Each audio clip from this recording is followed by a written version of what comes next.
Welcome and thank you for joining. My name is Beatrice Paches and I am a health educator for community health at Atlantic System. Tonight's webinar, Gestational Diabetes and Preventing Diabetes After Pregnancy, is presented by Kate Anderson, Practice Clinical Supervisor and Registered Nurse at Atlantic Maternal Fetal Medicine Morristown Medical Center. Before we begin, I have a few announcements.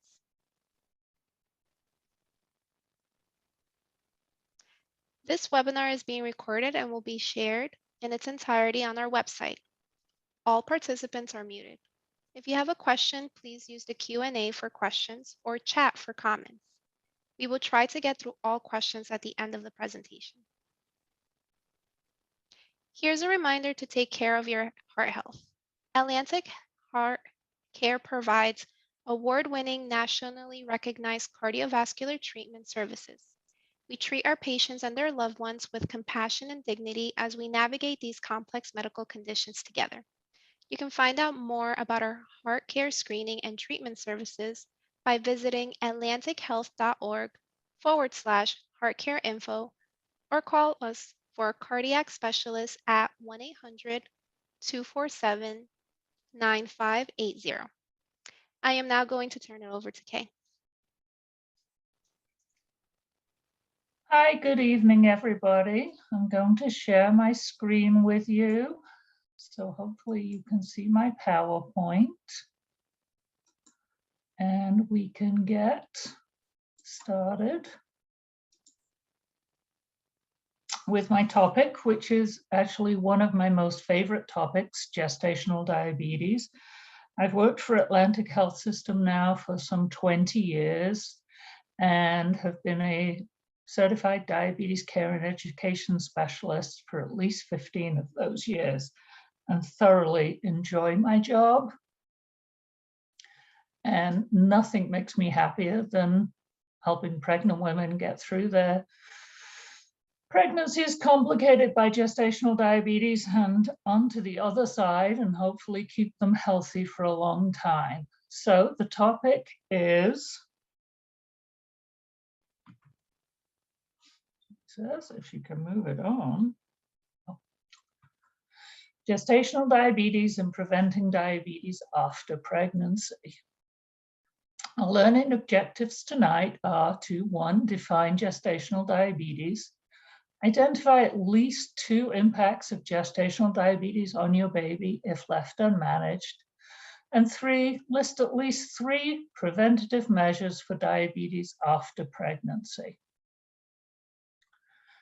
So there are many types of diabetes, and today's talk is really about gestational diabetes, but just so we know, type 1 diabetes is immune-triggered destruction of insulin-producing cells in the pancreas, normally occurs in childhood and was often termed juvenile diabetes. Type 2 diabetes is a form of insulin resistance where there is insufficient insulin production and excess production and release of glucose from the liver. And this was always termed as adult onset or maturity type diabetes. So people in their older years would get type 2 diabetes. More recently, we've begun to recognize pre-diabetes. This is where glucose levels are elevated, but not high enough to meet the diagnosis of type 2 diabetes, and is again a form of insulin resistance and often due to obesity. And then tonight's focus is gestational diabetes, or GDM. This is glucose intolerance first recognized during pregnancy that usually resolves after delivery and is a form of insulin resistance caused by placental hormones. Nowadays, we see many patients who are diagnosed with gestational diabetes when they truly have prediabetes or type 2 diabetes that predates the pregnancy, but they were unaware of that diagnosis. So a little background, insulin resistance can come in many forms. Polycystic ovary syndrome is a form of insulin resistance that often leads to infertility. Gestational diabetes, prediabetes, and type 2 diabetes. These are all forms of insulin resistance and can often follow one another. So it's a progression down the line. Most people who are diagnosed with type 2 diabetes have had diabetes for more than 10 years before they are diagnosed. And this can lead to problems as damage is done during those 10 years when no treatment has been initiated. Women are unique in that they have a glimpse into their possible future, unlike men. We have a lot of advantages over them and can be proactive in their diabetes health care. So let's a little background about diabetes and pregnancy. The prevalence of diabetes is increasing, and the majority of the cases we see are gestational diabetes. And the rise in gestational diabetes and type 2 parallels the national rise in the epidemic of obesity. At this point, about 9% of pregnancies are complicated by gestational diabetes. So if you think of 100 women who are pregnant, 9 of them are going to develop gestational diabetes. Now, type 1 and type 2 cause greater maternal and fetal risks than GDM due to elevated glucose early in pregnancy. The increased risk of complications are directly proportional to the elevations in blood glucose during conception and early pregnancy, and glucose control throughout the pregnancy. Type 1 and type 2 elevated glucose are associated with birth defects, primarily of the heart, the spine, and the brain, and worsening risks of diabetic complications to mom, such as eye disease, heart disease, etc., and an increased risk of miscarriage and stillbirth. Gestational diabetes, because of its later development, has little risk to the baby as far as associated birth defects. Typically, testing for gestational diabetes occurs around 24 to 28 weeks of pregnancy. If multiple risk factors are present, early testing should also be done. In America, the American College of Obstetricians and Gynecologists still believe in a two-step testing, and that is a 1 hour, 50-gram glucose challenge test. You get to be non-fasting, go into the lab, drink a drink, looks like orange soda, which has 50 grams of glucose, and a test result between 130 and 140, depending on what you want to consider as false positives and false negatives. We use 135, literally middle of the road, means if your result is positive, you need to go on to the next step for diagnosis. And that is a 3-hour, 100-gram glucose tolerance test in which you need 2 abnormal results to conclude a gestational diabetes diagnosis. Your fasting should be greater than or equal to 95. The 1 hour value greater than or equal to 180, 2 hour greater than or equal to 155, and your 3 hour greater than 140.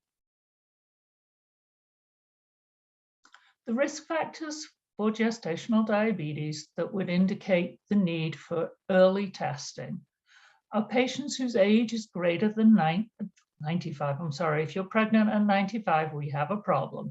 Greater than 35. A previous history of gestational diabetes. A strong family history of diabetes in first-degree relatives. So that would be your mother and your father. A previous large baby. Generally, a baby greater than 9 pounds will raise our eyebrows about the thought of diagnosing gestational diabetes. Ethnicity. There are many studies that have shown which ethnicities have a greater risk of gestational diabetes. In America, the biggest risk is actually Native Americans. There are tribes in the southern states where diabetes has a risk factor of about 90%.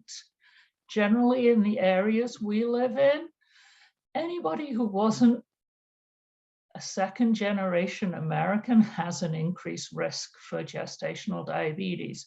So Asian Americans, African Americans, Hispanic Americans, everybody has an increased risk. Obesity incurs an increased risk for gestational diabetes. Having had a previous stillbirth, so losing a baby, can increase your risk for gestational diabetes. As I alluded to before, polycystic ovarian syndrome, another form of insulin resistance, can increase your risk for gestational diabetes. Excessive pregnancy weight gain can increase your risk for gestational diabetes. It's suggested that most average women gain about 35 to 40 pounds for their pregnancy. So those patients who gain 70 pounds or more in a pregnancy are increasing their risk for gestational diabetes. And a sedentary lifestyle can also increase your risk. So the biggest thing we're going to talk about today, other than how to prevent diabetes, is how do we take care of you so that your baby is healthy? And that's the biggest goal of every pregnancy with gestational diabetes or any kind of diabetes, is we want a happy, healthy baby. The fetal complications related to gestational diabetes are macrosomia, a big baby. Think of it that the sugar in your blood system crosses the placenta freely, and we're feeding the baby soda and candy all day long. What happens? The baby gets fat. Babies specifically store excess glucose as belly fat, and it can be seen on ultrasound quite clearly. Polyhydramnios, which is excess amniotic fluid, is the second thing we see with babies exposed to too much sugar. Polyhydramnios is the result of the baby peeing more. Nature's way of getting rid of excess sugar is to pee more. So when your grandparents are diagnosed with diabetes, they'll often have said to their doctor, "I get up many times a night to go pee. What's wrong with me?" It's diabetes, and the babies do the same thing.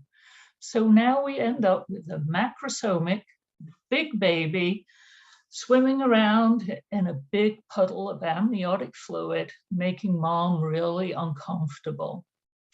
What we worry about at that delivery point is that the baby may get stuck, something known as macrosomia. And in fact, if we expect your baby to be greater than 9 pounds, we may suggest that you think about having a cesarean section to help prevent complications such as a shoulder dystocia, which is where the baby's head is delivered, but due to the large size of the shoulders, not being able to pass them through the pelvis. Babies who have been making excess sugar and storing it will eventually turn on their own insulin system, which causes excessive fetal growth on top of the storage of belly fat. Now, not everything is related about how we're going to get the baby out. We want a healthy baby, and babies who have been making insulin are at risk for hypoglycemia. That's low blood sugar. Think of it as when we cut the umbilical cord, we've cut off the baby's sugar source. All this insulin in their system has no food to mop it up, and the babies develop low sugar. And babies who have a low blood sugar have a hard time transitioning to the outside world. They can end up with feeding problems and temperature problems and breathing problems, which lead to more low blood sugars, and so on and so on. We know that babies who are exposed to too much sugar also are more at risk of jaundice, which is the yellowing of the skin. Some degree of jaundice is natural in every baby, but too much jaundice can be dangerous. We know that breathing difficulties can occur if you've been exposed to in utero sugar, and that's because the hormone that helps them move their lungs effectively when they're first born, is delayed by excess glucose. It's also delayed by prematurity. So our worst case scenario is an uncontrolled diabetic delivering a preterm baby, and that baby we know is going to have some issues. So what can we do? Control the diabetes as best as possible. Our worst case scenario is always the increased risk for stillbirth associated with uncontrolled diabetes. Nobody wants to lose a baby, and it is something that we really struggle with, trying to keep everybody as well controlled as possible to minimize that risk. We always say kick counts are the best sign of a happy, healthy baby. If baby's kicking you, we're all good. There is no such thing as too much movement. And we do know that babies have an increased risk for diabetes, heart disease, cancer, and even obesity later in life due to that belly fat that's been laid down in pregnancy. It's like we're teaching the baby how to be bad before it's ever been born. Imagine if baby puts down belly fat as an infant, as a neonate, then what's it going to do when it turns 40 years old? Right back to putting down belly fat. These risks are all related to poorly or uncontrolled diabetes, and your certified diabetes care and education specialist, also known as a CDCES, will help you keep your blood sugar well controlled and thus reduce these risks of complications. Mom does have some risks associated with gestational diabetes. You're more likely to develop blood pressure complications of pregnancy, also known as preeclampsia.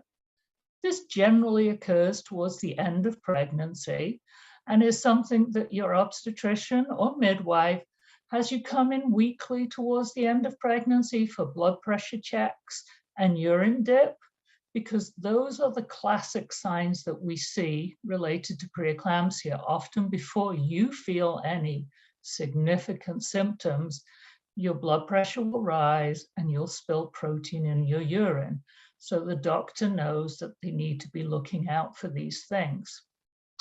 Women who have diabetes are at increased risk for urinary tract infections. Actually, every pregnant woman is at increased risk for urinary tract infections compared to non-pregnant women. And the treatment is drink plenty and pee plenty. Keep the system flushing things through and you're less likely to develop a complication.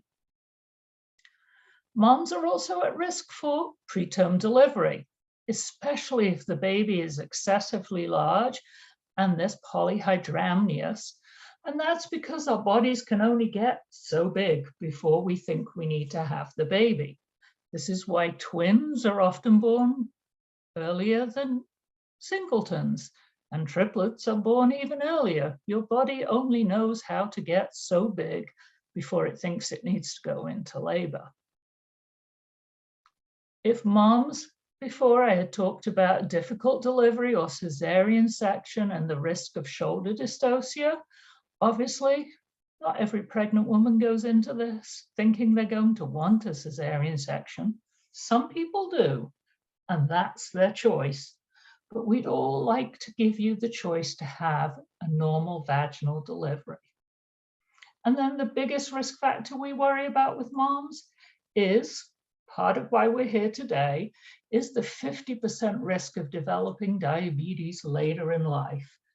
If nothing else, we can keep you and your baby healthy during the pregnancy, but really, we'd like to keep you healthy for the rest of your life.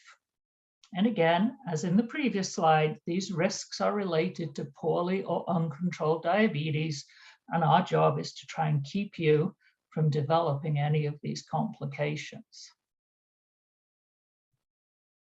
So what are our goals with diabetes? Where would we like your blood sugar to be? If you happen to have a family history of diabetes or had gestational diabetes in a previous pregnancy, have a diagnosis of prediabetes and have had a hemoglobin A1C, which is a blood test that looks over a 3-month retrospective look at your blood sugars, we always say that you should be in the 6% range because that reduces the risk of any of those congenital malformations I discussed earlier. Now, most people have never had this test done, but if you have an infertility workup, if you're having blood work done at a routine primary care doctor, and you have any of the risk factors we discussed earlier, this might be something you want to have checked out. While pregnant, the levels at which we want the blood sugars to be in are exceptionally low. A fasting blood sugar less than 95 milligrams per deciliter is recommended by ADA and ACOG, that's the American Diabetes Association and the American Congress of Obstetricians and Gynecologists. 2 hours after the start of a meal, a value less than 120 is where we would be aiming for. If patients want to check at 1 hour, we do allow it. Nobody knows which is the perfect 1 hour or 2 hour. So a 1 hour post-meal number is less than 140. These numbers are very different than those of non-pregnant values. They're numbers at which the risks to the baby are minimized. So an average patient with diabetes who is not pregnant may be expected to have a fasting value of 110 to 115, somewhere in that range. A lot depends on age and medication, etc. And a post-meal number at 2 hours of less than 160. We used to use those numbers for pregnant women, but found that we had so many babies born with complications that over the years we have just slowly trimmed those numbers down to be quite a tight window of 95 and 120. So how do we treat gestational diabetes? Simply, medical nutrition therapy is the technical medical term for being on a diet. All pregnant women with diabetes should meet with a registered dietitian to develop an individualized meal plan. I cannot stress how important this is. The registered dietitians and nutritionists have a master's of science in nutrition and can drill down the diet to macro and micronutrients and the level of calcium you should need and carbohydrates and protein and fiber and every other factor that should be built into your diet. Very simply, we want people to be healthy, but not to have too much sugar in their system. So we do carb counting. Unfortunately, carbohydrates raise our blood sugar and are the foods most of us like the most. Pasta, rice, bread, cereal, crackers. We have to teach our pregnant women how to eat a very balanced diet of carbohydrates because they're important and they are the fuel that your body needs to literally do everything. Your brain needs glucose to work. And if you skip all carbohydrates or sugars, you're going to deprive your brain of those things that you need. So this is the most important part of treatment for gestational diabetes.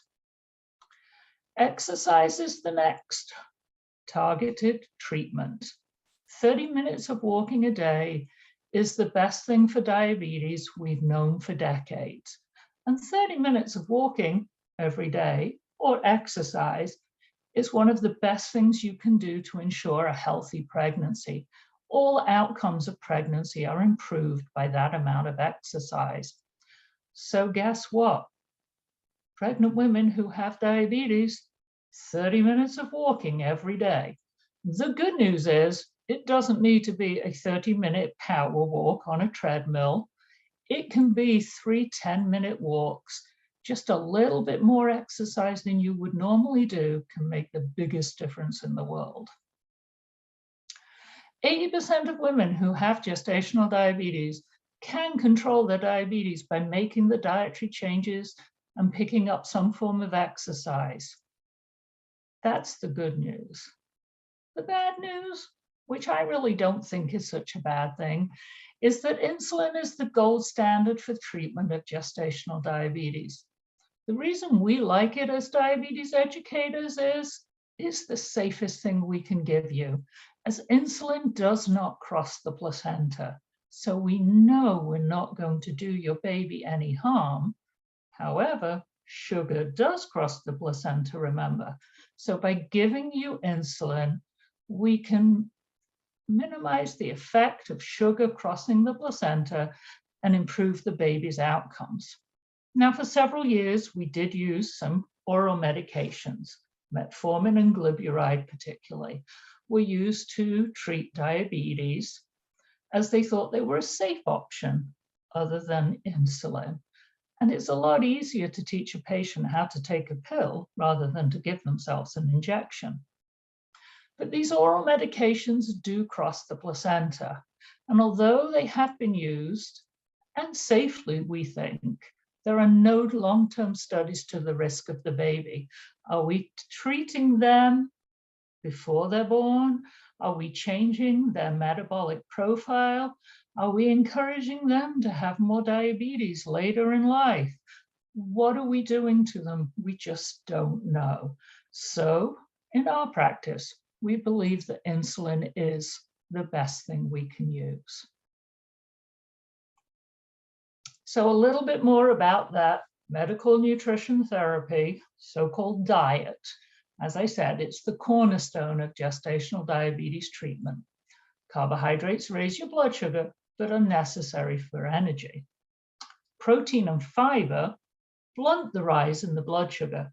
So by having your carbohydrates with protein and fiber from non-starchy vegetables, we can make your blood sugars less problematic.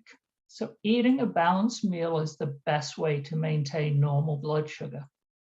A typical diet, and remember, a registered nutritionist, dietitian will give you a very individualized meal, but our typical diet has 30 grams of carbohydrate for breakfast, 15 for snacks, and we do encourage snacking.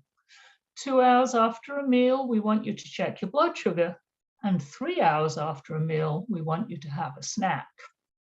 Lunch and dinner are typically 45 to 60 grams of carbohydrate. Now, let me put this simply for you. Breakfast, 30 grams of carbohydrate, pretty much an English muffin. Add an egg to that, we have our protein. Am I going to tell you you need vegetables at breakfast? I'm not going to push things that far. But we'll get our fiber in every other way. Snacks, 15 grams of carbohydrate. Simply, a small apple is about 15 grams of carbohydrate. Add some cheese to that, we've got our carbohydrate and our protein. Lunch, 45 grams of carbohydrate, 2 slices of bread, so you can have a sandwich, and another 15 grams, you can have a piece of fruit. Snack again, much the same. Dinner, 45 grams of carbohydrate. We will tell you that 1 cup of cooked rice or pasta is equivalent to 45 grams of carbohydrate. Unfortunately, 1 cup of cooked rice or pasta doesn't look much like a serving you'd get anywhere in an American restaurant, but that's the recommended amount. And again, by having your protein and fiber with it, we can keep those numbers hopefully in that range that we would like.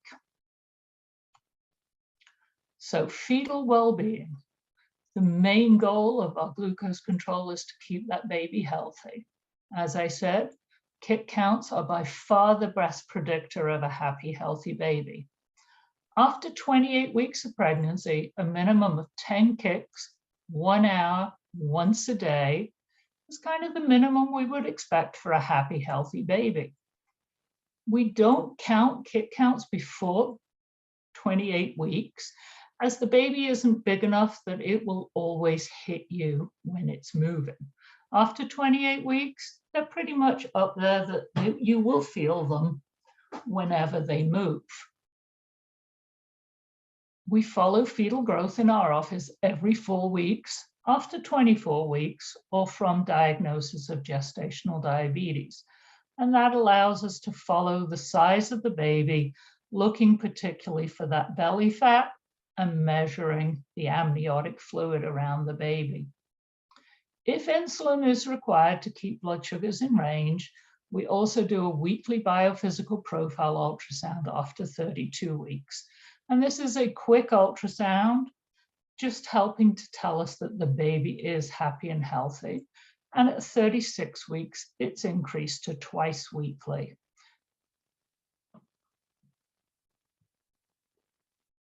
Delivery is something that we can only hope that you go into labor spontaneously at 37 weeks, because 37 weeks is a cooked baby. And 37 weeks, nobody is happy being pregnant anymore. You're large and uncomfortable, and you just want to be done. But we don't schedule inductions prior to 39 weeks because we worry about the health of the baby with late prematurity issues, which can be complications of being able to breathe, eat, maintain body temperature, all at the same time. Things baby has to do all of the time. While baby's inside you, you're doing all the work. Baby suddenly has to come out into the world and go, what do you mean? I have to pee, poop, breathe, eat, sleep, do everything, and do everything all day, every day? They end up having a problem. So we like to have a baby who is mature, but not overly mature, because we don't like that risk of stillbirth. Stillbirth is associated with poorly controlled diabetes and post-dates pregnancy. So our goal is usually to deliver you around 39 weeks, just in that nice sweet spot. So the main goal of our glucose control is to keep the baby healthy and allow for a normal vaginal delivery. Baby's weight gain for a normal baby is about 0.5 pound a week in the last month of pregnancy. And that's when no diabetes is present. So imagine if we're overfeeding the baby with too much glucose crossing the placenta, that weight gain can be astronomical. As I had said before, we do recommend a cesarean section if the baby is excessively large. Usually we call the 95th percentile, or 9.5 pounds, too big for most people to have a vaginal delivery. Having said that, some people can and will have a 10-pound baby with no problem. If diabetes is well controlled by diet alone, the negotiation about when to deliver is something to talk with your midwife and doctor and maternal fetal medicine specialists. Generally, we're not fans of going too far past your due date. So the baby, the big goal in all of this is for a healthy baby before, during, and after delivery. When that baby's been exposed to too much sugar, leading to making its own insulin, when the delivery occurs, they can have that low blood sugar, as I said, which makes transitioning to life on the outside harder than necessary. And it's that vicious cycle of temperature control, breathing problems, low blood sugar, poor feeding. To ensure that we catch a baby before it's gotten itself into a problem, baby gets blood sugar checks for the first 24 hours of life. And that is, they do a little heel prick and literally run a blood sugar check, just like we would do on mom, to make sure baby is in the range that is normal. However, the ranges for a newborn are a lot different than for you and I. A baby's blood sugar is often around 50 milligrams per deciliter. If an adult has a blood sugar of 50, they're usually close to unconscious. It's amazing how these babies do so well.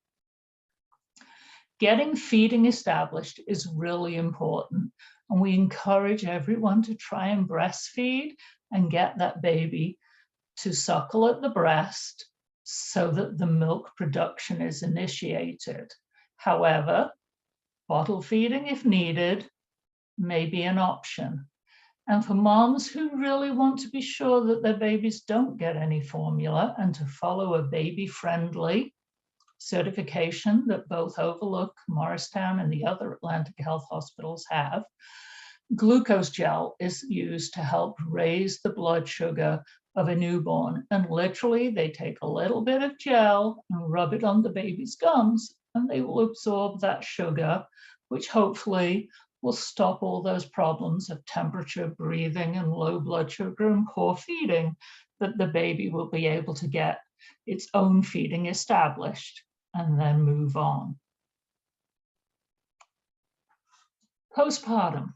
The good news about gestational diabetes is with the delivery of the placenta, those hormones that have caused insulin resistance disappear and glucose control returns to normal pre-pregnancy levels almost immediately.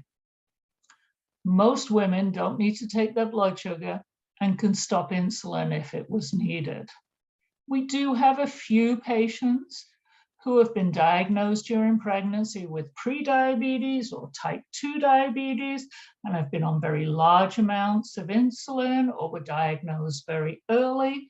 These patients should follow up with an endocrinologist for continued management, as they may need to stay on insulin or an oral medication. We do recommend that all women let their primary care doctor know that they had gestational diabetes, and that's so they can run glucose tests. Unfortunately, as we get older, they like to test us for all kinds of things: our thyroid, our vitamin D levels, our triglycerides, our cholesterol, you name it, everything. So they can add a routine glucose test or that hemoglobin A1C into your yearly blood work can be helpful. For women with gestational diabetes, we always recommend a glucose challenge test about 6 to 12 weeks after delivery to ensure that everything has gone back to normal. We recommend that this be done once your breastfeeding is well established, because it is a fasting test. And in these days of COVID, you don't want to be taking your newborn to a lab to have blood work drawn. So let's talk about preventing diabetes and the next pregnancy. Most women who've had gestational diabetes in their pregnancy will go on to have it with their next pregnancy and so on. And that's because age is the enemy. Getting older increases your risk for diabetes in general, and gestational diabetes is no different, and none of us have figured out how to get any younger. There are a few rare exceptions to this, and those are women who had a twin pregnancy their first go around and developed gestational diabetes. If they go on to have a singleton pregnancy, they're not as likely to have gestational diabetes, and that's because they've got less placental hormones causing that insulin resistance.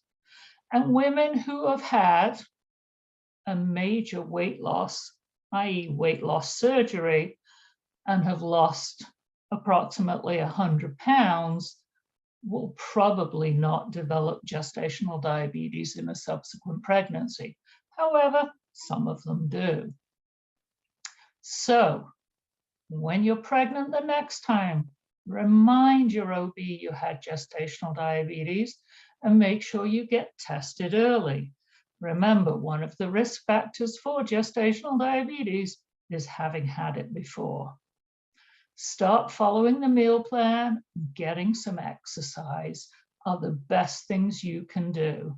Even if you don't remember the meal plan perfectly, but you remember the simple factors of, I need to eat my carbs, but when I eat my carbohydrates, I need to add protein and fiber to them. That will stop my blood sugar rising.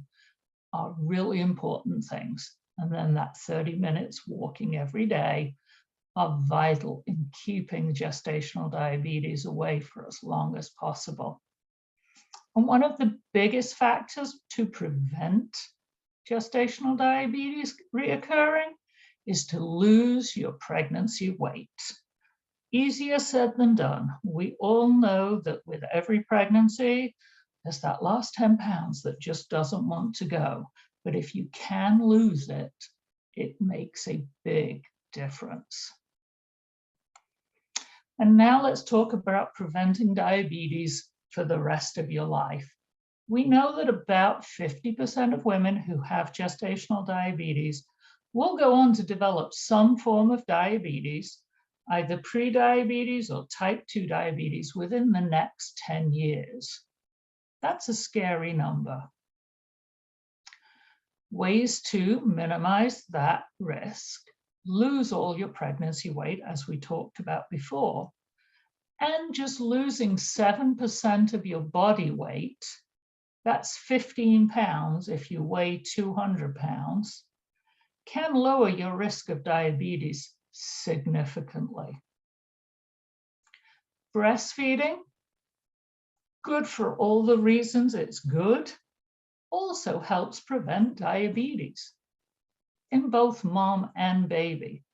It has to be a pretty substantial time, 6 months or more, but that is huge.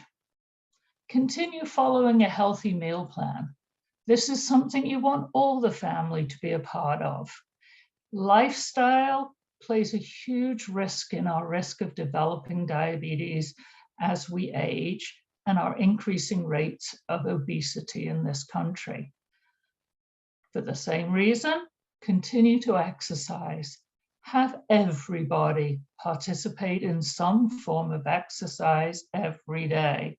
If it's just walking the dog or going to the playground or doing something, cutting out soda and sweetened iced tea and those traditional junk foods and switching them out for some healthier choices can have the biggest impact. It's only small things, but can affect the whole family's health for their entire future.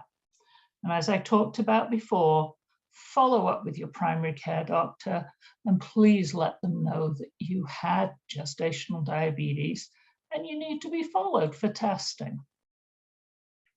Other things that we always encourage every pregnant woman to do, with or without diabetes, are follow up with your routine dental exams, your routine eye exams, and if you do have diabetes, your routine foot exams and a heart check. For more resources about diabetes and/or diabetes and pregnancy, there are several good websites. The American Diabetes Association, the Juvenile Diabetes Research Foundation, otherwise known as JDRF, Type 1 Diabetes, the American Association of Diabetes Educators, the National Diabetes Education Program, the Centers for Disease Control, the American Congress of Obstetricians and Gynecologists, the March of Dimes, and then some more pregnancy diabetes resources, a couple of groups, Diabetes Sisters, Women with Diabetes, Diabetic Mommy, guess what? Moms who are diabetic, and there's a Facebook gestational diabetes support group.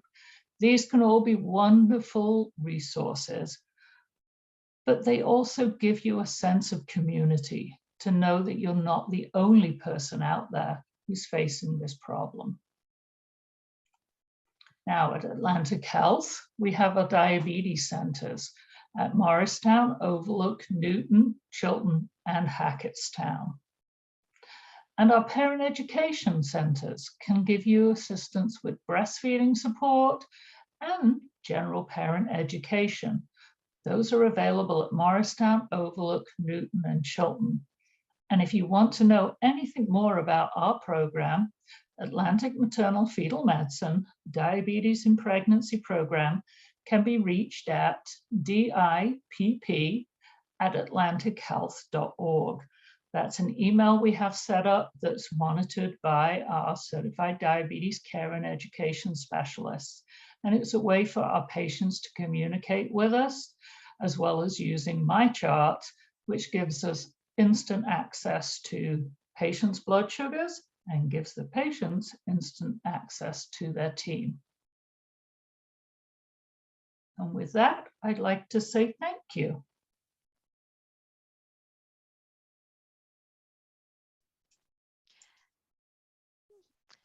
Thank you so much, Kay. I am going to open up the Q&A button and also the chat if you would like to ask any questions in the meantime for everyone that joined us this evening. I personally do have a question. I know that you mentioned twins. If you had twins before and then had gestational diabetes, and then afterwards you had one single child, it decreases your chances. What about the reverse? If you've had gestational diabetes with just one child and now you're pregnant with twins or triplets? Forget it, you've got gestational diabetes. Your odds of not having it are very slim because age is our biggest risk factor still. So more hormones, more risk of having gestational diabetes. And what about women who've had gestational diabetes in their family and are maybe a little hesitant of becoming pregnant because of it? What type of advice would you give them? The biggest advice is that lose 7% of your body weight. So 15 pounds if you're 200 pounds, that can significantly reduce your risk. There's not much you can do to change family history, your ethnicity, your age, but you can change obesity. Thank you. What about women that are trying to go through the IVF route and they've had diabetes in their family history? Is there any specific risk factors, I'm sorry, complications that they may face? Nothing more than anybody else who has gestational diabetes, but the one thing that most reproductive endocrinologists doing IVF will screen a patient for is diabetes with that hemoglobin A1C, and also looking for polycystic ovarian syndrome. That PCOS actually is a cause of infertility and one of the leading causes. Easily treated with something called metformin, which is that very old-fashioned diabetes oral medication.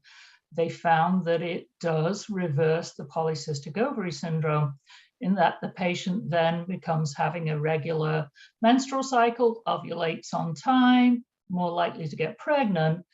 And then the big debate about whether or not to stop that metformin comes into play.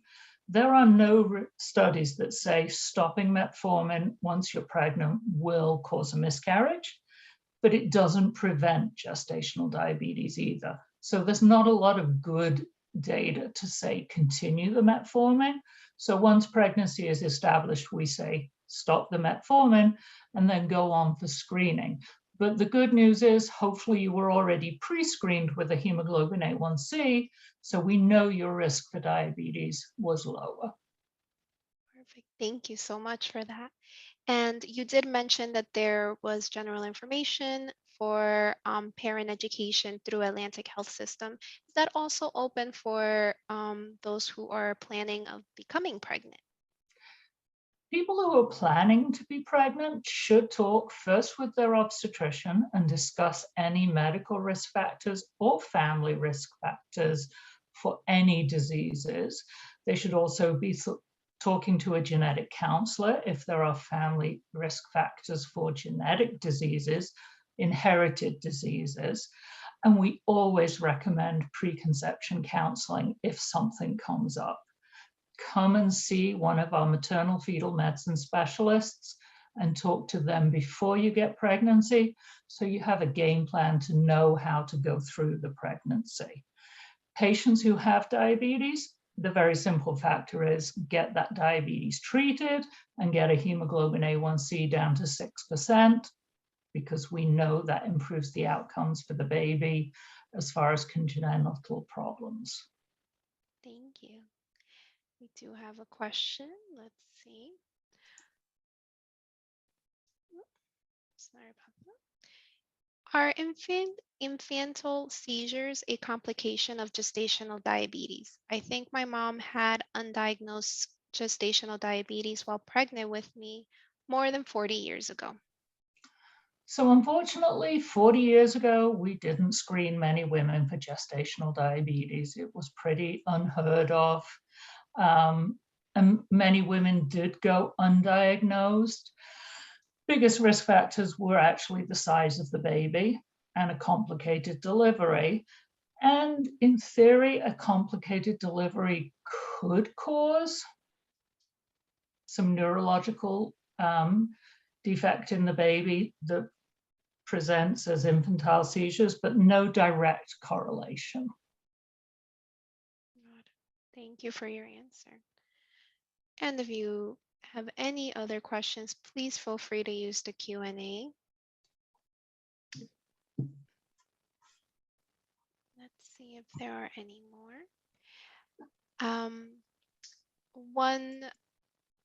One thing that I've seen in this generation that is becoming pregnant now is that diet change. There's a lot of different diets throughout your lifespan that you've tried. Um, so for women that, let's say, had a very low carb based diet and are now trying to become pregnant and have that diabetes history in their family, and now they're trying to go into a regular carb based diet, would is that a complication because you're switching your diet so suddenly? So for a lot of people, it's changing diet is never easy. And we do recommend that you do it slowly and you do it before you become pregnant, because any changes made during pregnancy will just make that first trimester, when life is tough enough with nausea and vomiting of pregnancy.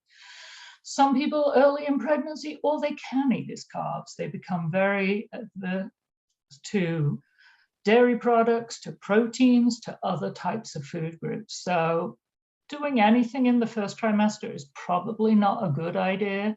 So changing diet prior to pregnancy is always a good idea, and starting to incorporate some carbohydrates. And for a lot of the women, that's hard. Like a keto diet is something they've been used to, or a paleo diet. And those are not the best diets for pregnancy. Are they totally off limits? No, but I would again go talk to a nutritionist who can give you the breakdown into the finer points of nutrition. Thank you. And what type of complications would that child in their future possibly see due to being born while their mother had gestational diabetes? So the biggest risk is an increased risk for obesity, and it's that visceral belly fat that we worry about, and that can predispose you to diabetes, heart disease, and even some cancers are increased. So I always say to patients, it's like teaching the baby how to be bad before it's even born, and that's what's going to go on later in life, and they're going to run into some problems as they get older, because while you're a young, active kid, teenager, 20-year-old, nothing takes a toll on you. And then when you hit 40, it's all a lot harder and life catches up with you. Very well said. Thank you. I don't see any other questions in our chat or Q&A, so I'm going to conclude this webinar. I would like to thank everyone for joining us, and a special thank you to you, Kay Anderson, for dedicating your time and your expertise this evening. We truly do appreciate it. If anyone has any further questions or comments, please send us an email to communityhealth@atlantichealth.org or call us at 1-844-472-8499. Have a great night, everyone. Thank you, everyone. Good night.